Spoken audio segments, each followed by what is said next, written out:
Jæja, ég að hugsa að ég þurfi að verja peðið mitt á C6 þar sem andstæðingurinn gæti verið að reyna A.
Ég að hugsa að verja kónginn minn og reyna að fá stöðuleika í stöðunin.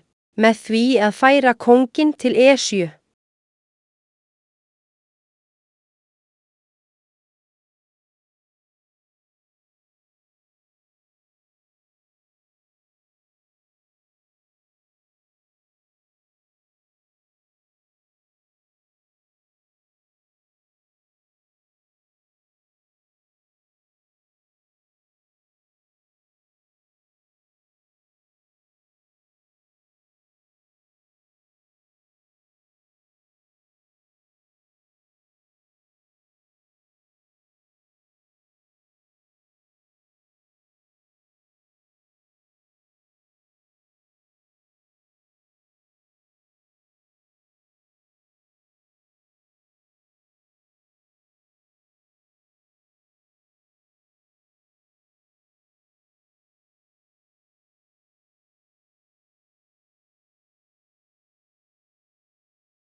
Ég er að hugsa að styrkja stöðu mína í miðjunni með því að opna hlínu fyrir biskupinn minn á C1 og mögulega hrókin á A1. Með því að fara E2 E3 gef ég biskupinum minn á C1 möguleika á að fara út í leikinn á G5 eða F4 sem gæti verið gagnlegt í framhaldinu. Þetta hjálpar líka að verja peðið á T4 betur og opnar möguleika fyrir að færa riddarann minn á E4 ef þörf krefur. Ég er að reyna að halda stjórn á miðjunni og undirbúa mögulegar árásir á konungslið andstæðingsins.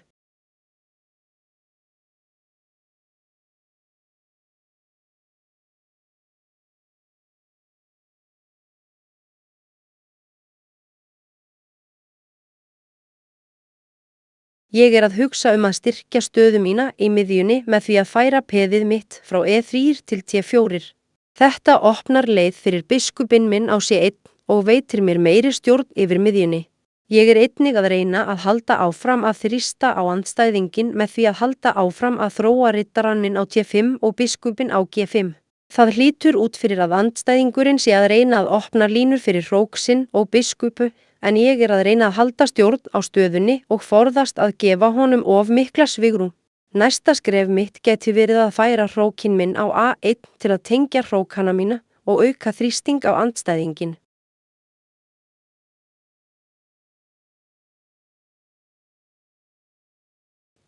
Júlíus, það er gaman að heyra. Hann Stefán er alltaf svo kurteis og þakklátur. Það er gaman að tefla við hann. Hvað segist hjá þér? Ertu að fylgjast með leiknum?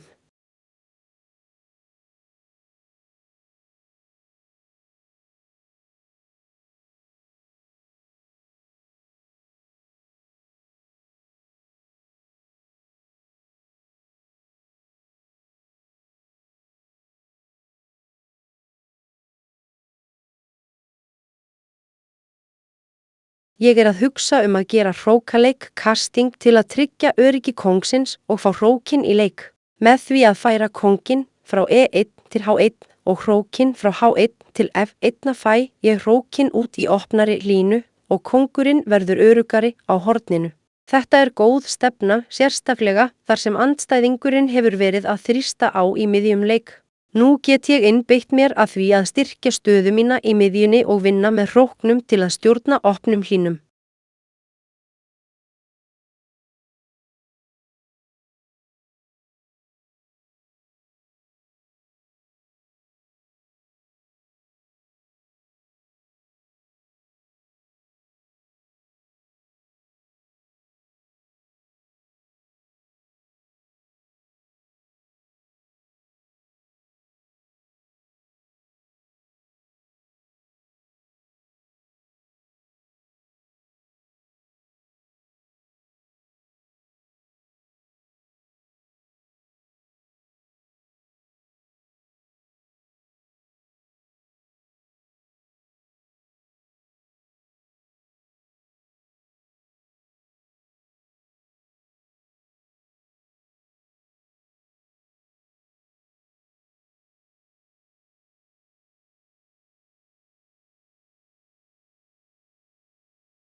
Ég er að hugsa að styrkja stöðu mína í miðjunni með því að ýta peðinu mitt á T5 í T6.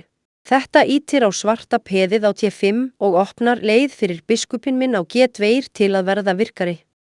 Þar að auki þrýstir þetta á svarta riddarann á F6 og getur skapað tækifæri fyrir mig til að auka þrýsting á svarta stöðuna. Ég er einnig að horfa á möguleika til að opna línur fyrir hrókana mína og draga úr áhrifum svarta biskupsins á T7. Næsta skref mitt gæti verið að reyna að festa riddarann minn á E5 eða opna D-línuna fyrir hrókana mína.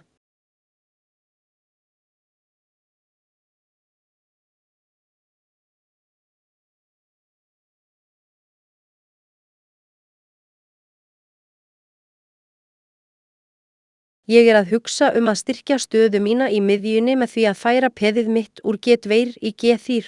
Þetta opnar leið fyrir biskupinn minn á F1 og gefur mér möguleika á að koma honum í G2 og styrkja varnir mínar. Þar sem andstæðingurinn hefur fært hrók sinn á A8 í A7 og riddara sinn á B8 í A6 er ég að reyna að halda stjórn á miðjunni og forðast að gefa honum tækifæri til að taka á móti mér. Næsta skref mitt geti verið að færa biskupinn minn í G2 eða jafnvel að horfa á möguleika á að opna línum fyrir hrókana mína. Ég er einnig að fylgjast vel með peðinu mitt á D6 sem geti verið áhrifamikið ef ég get haldið því þar.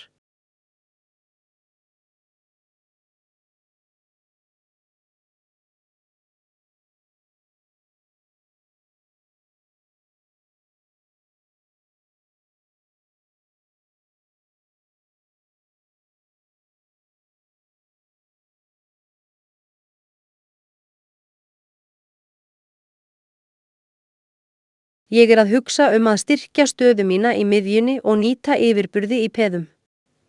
Með því að fara T3 B5 er ég að reyna að ýta peðinu mitt áfram og skapa þrýsting á B-liðnum hjá andstæðingnum. Þetta getur skapað tækifæri fyrir mig til að opna línur fyrir riddara og biskupana mína sem gætu verið áhrifamikil í þessari stöðu. Ég er líka að reyna að halda stjórn á C6 reiknumu sem er mikilvægur fyrir mig til að halda yfirburðinum. Næsta skref mitt geti verið að færa riddaran minn eða biskupinn til að auka þrýsting enn frekar.